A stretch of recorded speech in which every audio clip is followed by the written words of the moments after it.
for the first time since 2016, the Texas Rangers are going to the playoffs. We're talking about all that and more on this episode of Locked On Rangers. Let's get into it. You are Locked On Rangers, your daily Texas Rangers podcast. Part of the Locked On Podcast Network, your team every day.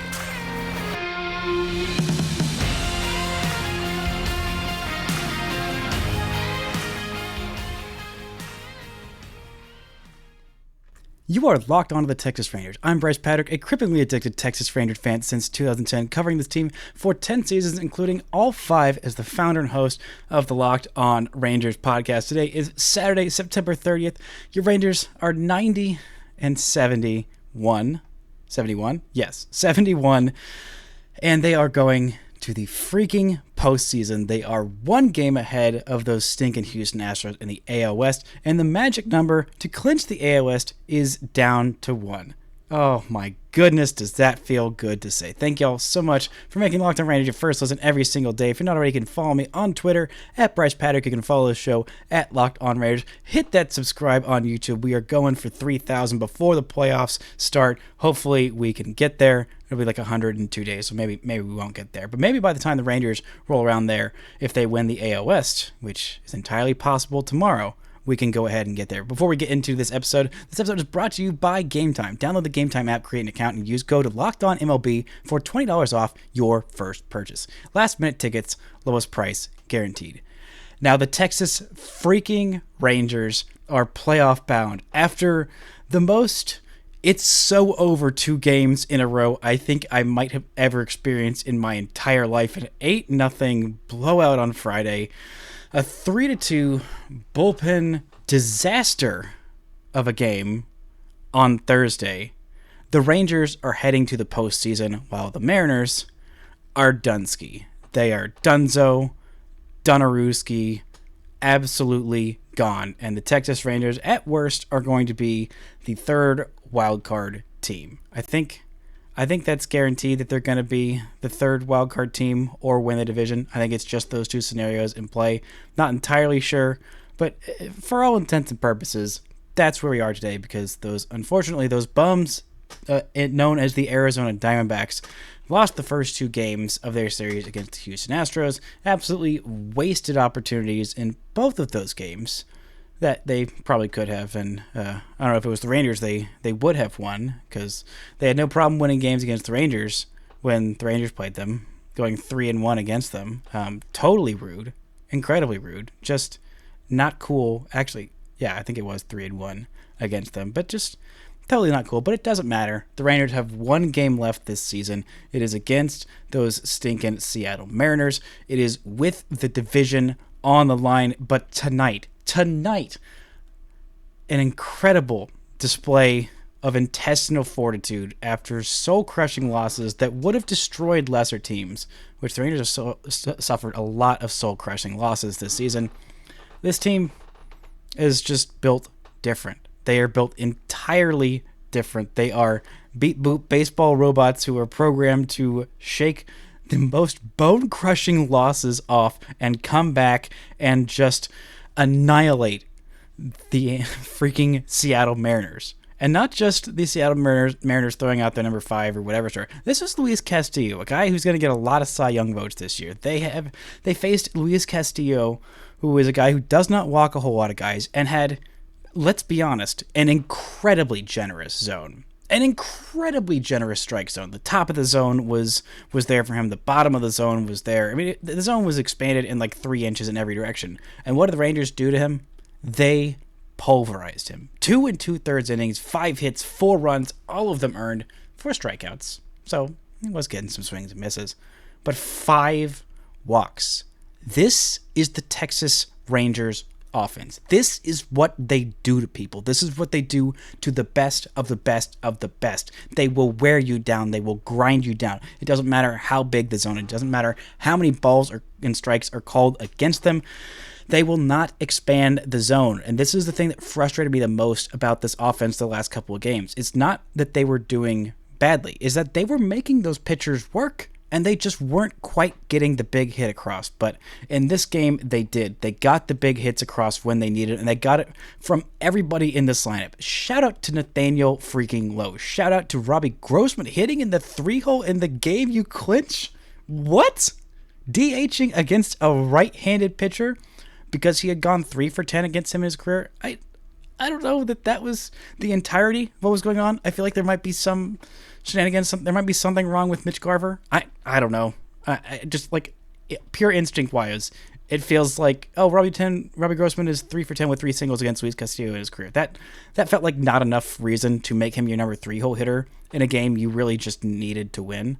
Like, it just did not feel like the move. But it worked. They got a single. They did go 1 for 5, but got a leadoff single that didn't end up mattering, but still worked some quality at bats as did everybody in this lineup. Jonah Heim, a 1 for 3 day with a walk, a massive walk, a bases loaded walk, 3 RBIs for him. The Rangers won 6-1, and they got incredible contributions from everybody in the lineup. An RBI single from Leody Taveras, a couple of big walks for Evan Carter in this one, an RBI single for Marcus Semien, who could have had a couple more RBIs, could have made this a little closer, if not for, honestly, shout out to Dylan Moore for the catch of the season in that inning where the Rangers had already dropped 4 on the Mariners, had driven Luis Castillo out of the game. Marcus Semien hit a line drive to left field, shallow left field, 95 miles an hour off the bat, had an expected batting average of .930, would have surely scored 2 runs. And Dylan Moore makes an incredible play to keep it 4-1. Now, the Rangers would go on to score 1 more run in the 4th inning, where it would stay 5-1 until they poured 1 more on in the 8th inning. Could have had 1 more in the 9th, but they stranded Nathaniel Lowe with a leadoff triple. Unfortunately, it happens, but the Rangers were doing this without a single home run. The last week, their offense, it feels like, has subsisted almost entirely on home runs. But they didn't have a homer in this one. They didn't have a homer in the last game either. They had 2 home runs as their only offense in the first game of this series, but they went 3 for 13 with runners in scoring position. I think that they did very, very well early on in this game. Should have been 4 for 13, if not for that Marcus Semien, liner. But hey, this is what this offense did to people. This is why they were so successful. This is why this is the best offense in the entire American League. Oh, and by the way, they haven't gotten almost anything from Corey Seager in this series against Seattle. This is not me blaming Corey Seager. Far from it. But it is more about the depth of this lineup. Seager has not hit well in Seattle in his career. He's hit well against the Mariners when they're in Arlington. But in Seattle, for whatever reason, maybe all of the good Seager at-bats were in Seattle were used up by his brother Kyle, which, if that's the case, is very rude. Should have saved them for his little brother, who's much better than him, to terrorize his former team. But I digress. This was a team effort. Literally everybody in this lineup, including Josh Young, having a huge walk in this one. Some great defensive plays as well. I mean, and the pitching in a game where John Gray was placed on the IL. We did get an update from Ken Rosenthal in the middle of this game that it wasn't as bad as you might think with a 15-day IL stint. My initial thought was, oh dear God, John Gray is actually dead. His arm actually fell off. He's been, taken into a wormhole, because that's how things felt after the last 2 days. But Andrew Heaney stepped up. When you have Andrew Heaney and tomorrow probably Martin Perez on the hill to step up when one of your starters goes down, that is a huge nod to the depth of this rotation. And by God, did Andrew Heaney step up in the biggest way possible. And I'm going to give him all the props he could ever want right after this word from our sponsors. This episode is brought to you by Gametime. Gametime is the fast and easy way to buy tickets for all the sports, comedy, music, theater, and anything near you. With killer deals on last-minute tickets, all-in prices, views from your seat, and their best price guarantee, Gametime takes the guesswork out of buying tickets. You can see the view from your seats before you buy, so you know exactly what to expect when you arrive. Gametime has deals on tickets right up to the start of the event, even an hour after it starts. It's the best place to find last-minute tickets. Find exclusive flash deals and sponsored deals on tickets for football, basketball, baseball, concerts, comedy, theater, and more. With zone deals, you pick the section, and Gametime picks the seats for an average of $18 15% savings. And the game time guarantee means you'll always get the best price. If you find tickets in the same section and row for less, Game Time will credit you 110% the difference. So take the guesswork out of buying tickets with Game Time. Download the Game Time app, create an account, and use code LOCKEDONMLB for $20 off your first purchase. Terms apply. Again, create an account and redeem code LOCKEDONMLB for $20 off. Download Game Time today. Last minute tickets, lowest price, guaranteed. Shout out to the Everydayers for making Locked On Rangers your first listen every single day. On tomorrow's show, I'll be back to break down the final Rangers game of the season. The Rangers take on the Mariners tomorrow. You can catch every pitch of the hometown broadcast on SiriusXM. Just download the SXM app and search Rangers. Now, Andrew Heaney in game 161, when he had been bumped from the rotation for a little over a month, comes in and absolutely dominates in the biggest game of his entire freaking life. I don't know. Maybe it's probably no, definitely the biggest game of his entire freaking life. 4 1/3 innings, 1 walk, 5 hits, 0 runs, 2 strikeouts. Incredible work from him to get 4 1/3 innings pitched. Like, he wasn't super efficient in the first couple of innings.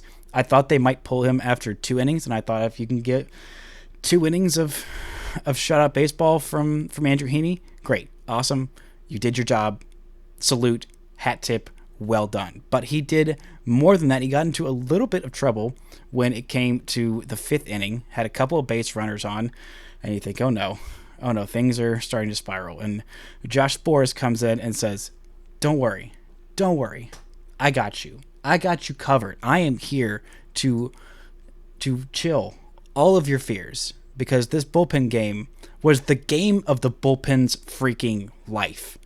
2 quick outs from Josh Sborz. Did have a base runner in his 2nd inning of work in the 6th, but it did not matter. He didn't get a single strikeout, but it did not matter. An inning and 2/3, just 1 hit, no walks from Josh Sborz after a day where he struck out the side, his first game back since coming off the IL in a 0 leverage situation. That was ideal to get him back and feeling confident. Cody Bradford comes in, says, I got you. Don't you worry, this 5-run lead is going to be enough. It's a 6-run lead. It's back to a 5-run lead, but that's enough for you. An inning and 2/3 from Cody Bradford. Just 1 hit, 1 solo shot by Eugenio Suarez. The second best, third best, doesn't matter. The not as good as Josh Young third baseman in this league. The only run that the Mariners scored in this one.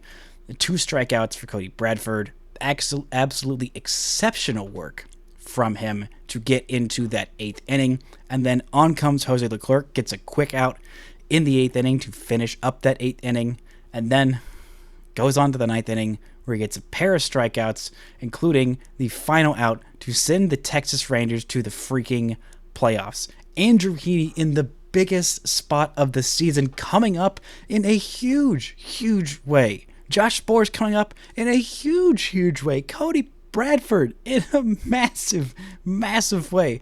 And the Jose Leclerc redemption arc. The guy who was your closer at the beginning of the season. And then after the blown save in Cincinnati, in that 3-game sweep, all of 1-run losses where the bullpen just blew it, he lost his closer role. And he lost the trust of the fan base. He lost the trust of the manager and of his teammates. And slowly but surely, he has worked that trust back. He is throwing harder than ever, and he is throwing amazing baseball at the perfect time. Throwing baseballs amazingly, whatever, you know what I mean. You know what I freaking mean. I mean, Jose Leclerc is one bad dude. The velocity is way up tonight. His yearly average for his fastball is 95 miles an hour, and in this game, it averaged 97.3 miles an hour. The slider up 2.5 miles an hour. The changeup up 2.2 miles an hour from average. He did throw 1 seeker and 1 cutter. They're both 3 miles an hour below his season average, but he threw them 1 pitch. It's not that serious, but still, the velocity up, spin rate up, nastiness up, intensity up, dog in him way up, through the roof. The expected dog in him above average is astronomical. Jose Leclerc wants the ball in that situation, pitching for his 4th time in 5 games. He said, I don't care. I got that gas. I got that dog in me. I'm going to get those outs. I'm going to send the Rangers to the playoffs. And he freaking did it. What a freaking outing from Jose Leclerc. What a freaking outing from this entire bullpen, while all of us are sitting here shaking, holding ourselves, maybe lying in the fetal position, crying on the floor, saying, oh my God, bullpen, please have one game where you don't blow it. I believe this is the time. They freaking did it. A 5-run lead. The offense did not stop with 1 run or 2 run or 3 runs. No, they got all 6 runs. They could have had probably a little bit more, but it did not matter. This pitching staff said, I know we've goofed in the past. We've been in a silly, goofy mood in clutch situations before. But today, we're in a super serious mood. We are going to get you those outs. We're going to get this team to the freaking playoffs. And we are going to do some damage, or maybe not, but it doesn't freaking matter because the playoff drought is done. Luis Castillo on the mound, who cares? Matt Brash being thrown in there doesn't freaking matter. Gabe Speier, Saucedo, Munoz, does not matter. The Rangers got runs off the 3 best pitchers on this Mariners team. They got 4 runs off Castillo. They got actually all of their runs. They only scored against the best options for the Mariners. 1 run off Matt Brash, who threw a crap ton of pitches and is probably not available for the final game. 35 pitches to get 1 inning, 2 walks, 1 hit, 1 run off of him. Yeesh, that's a lot. Andres Munoz threw 1 inning, allowed 1 run, 1 walk, 2 Ks. Didn't matter. Rangers weren't able to score off of Gabe Speier or Bizardo or Sosteo or Topa, but they got the runs they needed to win the freaking game, to go to the freaking playoffs. This team is there. They have overcome so much, and they are not done yet. The job's not done yet. They're not satisfied. Even though they partied tonight, they know there is 1 more win to get, because you cannot trust those bums in Arizona to do a darn thing for you except for ruin your freaking night, because unfortunately they clinched the playoffs. Honestly, a terrible morning to the Arizona Diamondbacks tomorrow. I hope they get swept in the playoffs for their crimes against the Texas Rangers this year. But coming up, we're going to look at what it took to get this team here and why this is so incredibly satisfying. But first, this word from our sponsors.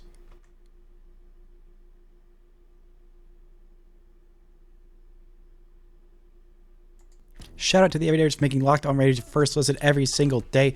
On tomorrow's show, like I said, I'll be breaking down Game 162 against the Mariners. The Rangers take on Seattle. You can catch every pitch for the hometown broadcast on SiriusXM. Just download the SXM app and search Rangers. Now, there's a good reason that I check my phone occasionally when I pause to take some ad breaks, and good thing I did, because I just found out some news, which you definitely already know, is that Dane Dunning is going to be starting Game 162 on short rest for the Rangers. Holy crap. Wow. What? Wow.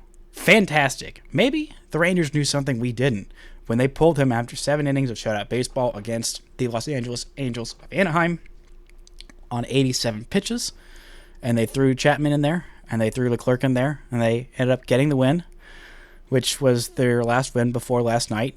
And you thought, okay, you need every single win you can get, but maybe you should have let Dane Dunning go a little bit longer. But they didn't, and that was fine, and ended up being not as close a game as you thought, because the Rangers dropped 3 runs at the top of the ninth. But again, Jose Leclerc was already warming, so we don't have to rehash that entire thing.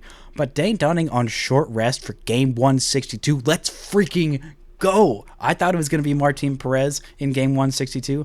That's not going to be the case. That's fine. Does not matter. Dane Dunning has been exceptional this year. He has been the Rangers' best pitcher. Honestly, he's been the most consistent pitcher. Not best in terms of per start basis, but in terms of the whole of the season, Dane Dunning, exceptional. George Kirby, Dane Dunning. I got my money on Dane freaking Dunning. I could end up looking stupid, but I don't care. I don't care. The Mariners have nothing to play for. They have absolutely nothing to play for. They are a team that at times has looked very, very hopeless. And if the Rangers can get on George Kirby early, I don't expect this offense to put up much of a fight. So that they can watch the Astros win as opposed to the Rangers. Watch the team who they dominated as opposed to the team that dominated them win the AL West. Why should they care? They shouldn't care. Honestly, Mariners, just be chill, bro. Just be chill. Don't worry about it. Rangers probably shouldn't have to worry about the Arizona Diamondbacks, or probably aren't going to worry about the Arizona Diamondbacks and what they're going to do, whether they're going to win or lose. The Rangers will be playing at the same time, so you can't really scoreboard watch if you're on the team. Rangers fans, of course, we will all be scoreboard watching every single second of that Astros and Arizona Diamondbacks game just to watch the bum Diamondbacks with probably a, C-string lineup run out the scale. It's so annoying because the Diamondbacks actually had their two best starters pitch on these games. They had Zach Gallen go in Friday's game, and they had Merrill Kelly, the only two starters they have that are worth a crap, go, and the offense just couldn't do a darn thing because they just didn't care because it didn't freaking matter because the Cubs didn't win enough. Shout out to the Cubs for not doing enough and the Fish for doing too much. Unfortunately, we're not going to get that game 150 whatever resumed in for an inning in New York because of that rain out on Thursday night. That would have been fun. It would have been really silly and fun. But it does not matter because the Texas Rangers are going to the freaking playoffs. They are doing it. They did the dang thing. They won it. I expected 85 wins at the beginning of the season. They are at 90. Possibly could get 91. Possibly could win the AL West. I thought 85 wins was aggressive. I thought maybe this team is probably going to be challenging for a playoff spot. Maybe they'll make it. Maybe they won't. They made it. Job done. I know it looks bad. I know this collapse has been bad. I know my Twitter has been extremely unhinged, as have most of our Twitters, honestly. I did warn you that my tweets are going to be more and more unhinged as this team got closer to the playoffs.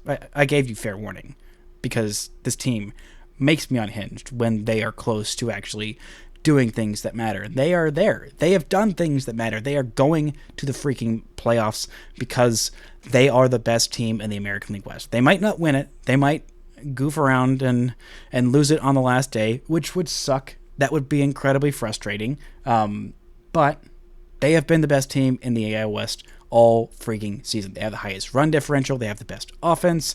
They have, well, when it was healthy, they have a better starting staff right now than the Astros do. Like, they just really do, because the Astros staff is not that good. Like, it's just not. They have Framber Valdez, who at times can be really good and at times can be lit the heck up. They have Justin Verlander, who, despite being 87 years old, is still pitching really well. And they have a bunch of flammable, not great guys outside of that. The Rangers team deserves to win the AL West. They have been the best team. They are going to the postseason. And you know what? Even if they lose 2 out of 3 to the Twins in the wild card round, this is still a successful season. Evan Carter has known nothing but playoff baseball in his major league career.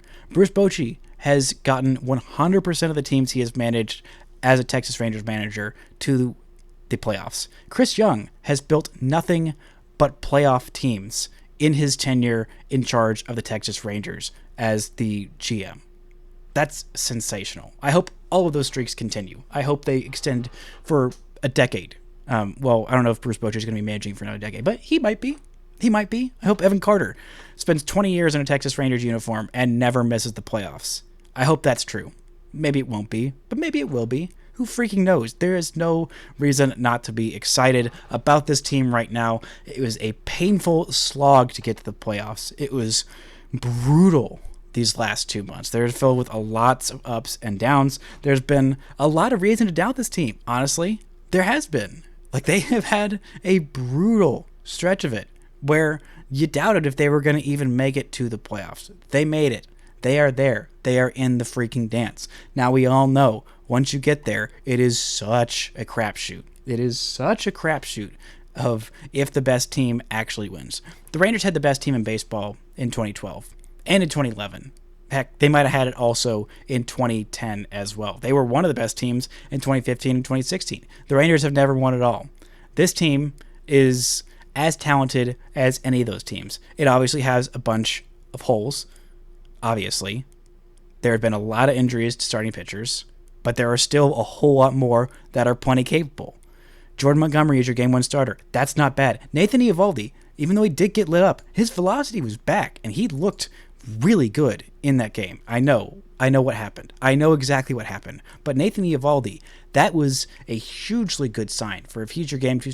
He might be your game 1 starter, honestly, at this point, because if he is back to having Nathan Eovaldi peak stuff, that is a game changer. You have 2 game-changing guys atop your rotation in Jordan Montgomery and in Nathan Eovaldi. And I'm not banking on this happening, but if it does happen, if Max Scherzer does get back, and your top 3 is Max freaking Scherzer, Jordan Montgomery, Nathan Eovaldi, that's sensational. That's as good as just about anybody in this playoffs. Heck, no, that is as good, if not better, than everybody else in this entire playoff picture. And by the way, the bullpen is kind of figuring it out.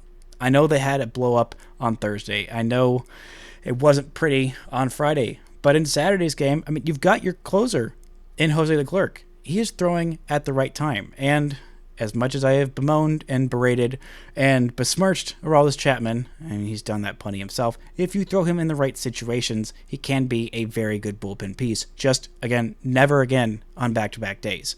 And you also have guys like Cody Bradford who can step up. You have guys like Josh Sborz who can be very electric. You have Matt Bush on the roster too. Matt Bush is now on the roster. He was warming in this one. I thought we might get to see him in this one, but he has gotten big outs in playoff games. He knows what that's like. Unfortunately, it cost a dear friend to be DFA'd, but, you know, it's fine. It's fine. It is the price of doing business, of being a good freaking baseball team. That is what happens sometimes, and the Rangers are saying, we are getting to October no matter what. Now they are there. They are not just going to be playing on October 1st. They are going to be playing after October 1st. And maybe they will be able to do what they haven't done in their entire franchise history and win the whole freaking thing. This entire team deserves to be there. What a journey for Marcus Semien, for Corey Seager, for Robbie Grossman, Adolis Garcia, Nathaniel Lowe, Josh Young, Jonah Heim, Leody Taveras, Evan freaking Carter. I mean, everybody in this one stepping up. Literally every single player who took the field in this game was monumental. Mitch Garver doing what he did this year was monumental. Ezekiel Duran, the games he helped the Rangers win. Josh Smith, the games he helped the Rangers win. Travis Jankowski, the games he helped this Texas Rangers team win. Everybody on this roster doing work. Heck, even Bubba Thompson. He played 37 games for this team, which is kind of easy to forget that because it's been so long. Sam Huff coming up with some big moments. JP Martinez coming up with some big moments as well. Austin Hedges bringing the best vibes off the bench I think I might have ever seen. But so many people doing so much work to get this team into the playoffs. Hat tip to Will Smith for all the games he kept on the rails before he kind of imploded down the stretch. I mean, if not for him in the first half of this team, I know the bullpen was an absolute gosh darn mess the entire year round, and Will Smith is a mess right now.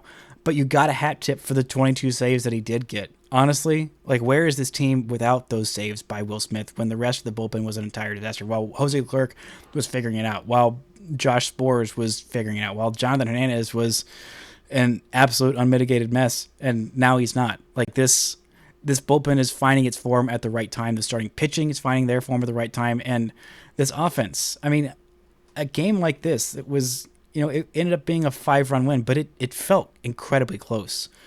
And if they had sealed it with a win on Thursday, that would have been really nice for them to do that. And if this was the game that won you the AL West, that would also be super nice, where game 162 didn't have to matter. Unfortunately, that's not the timeline we live in. But they are playing in these close games, and they are winning them. I mean, that series against the Mariners last weekend, not this one, but the last one, those were a lot of close wins. And that's a thing that this Rangers team hasn't done a whole lot. And they are figuring out how to make those close wins against good teams. Those were a lot of close wins against a very good team in the Mariners last week. And they won all 3 of those games. All 3 of them were close. Now, they didn't necessarily need to be that close. It would have been super chill if they were just blowout wins, and my heart palpitations could have, you know, chilled out. But that's not how this team does business. This is going to be a wild up and down ride throughout the playoffs. Every game is going to be like this. They're all going to be incredibly stressful. But no matter what happens with the rest of this season, this team did it. They got to the freaking dance. They were one of the best teams in baseball all year. They might get a bye in the first round if they can take care of business against this Mariners team in game 162. That would be huge. It would be huge. They would need it. Maybe they can get John Gray back for the ALCS. That's what it seems like the timeline is going to be. I think Game 5 of the ALDS is the fastest you could have him back. So hopefully the Rangers can just win the first 3 games can win the AL West tomorrow. That's step 1.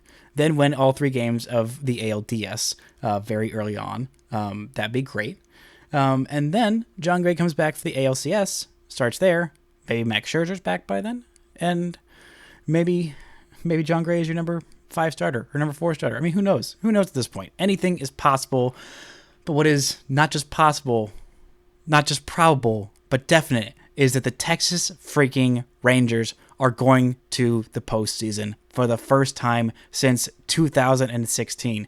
This is episode 931 of Locked On Rangers. I have never done a podcast about a playoff team, but I'm freaking gonna, and I am stoked out of my mind. I have covered this team for 10 seasons, 5 seasons hosting this podcast, and now, finally, this team that has not gotten anywhere close to playoff hopes in my 930 episodes. Episode 931, we clinched it. It's done. Job done. Let's have some freaking fun in the playoffs. It is going to be a wild ride. It is going to be buck wild. It is going to be nerve-wracking, exciting, dramatic, painful, and beautiful. And I can't wait for every freaking second of it. Thank y'all so much for riding this roller coaster ride with me along all season and through the playoffs. And until next time, don't forget to enjoy first place Texas Rangers playoff-bound baseball.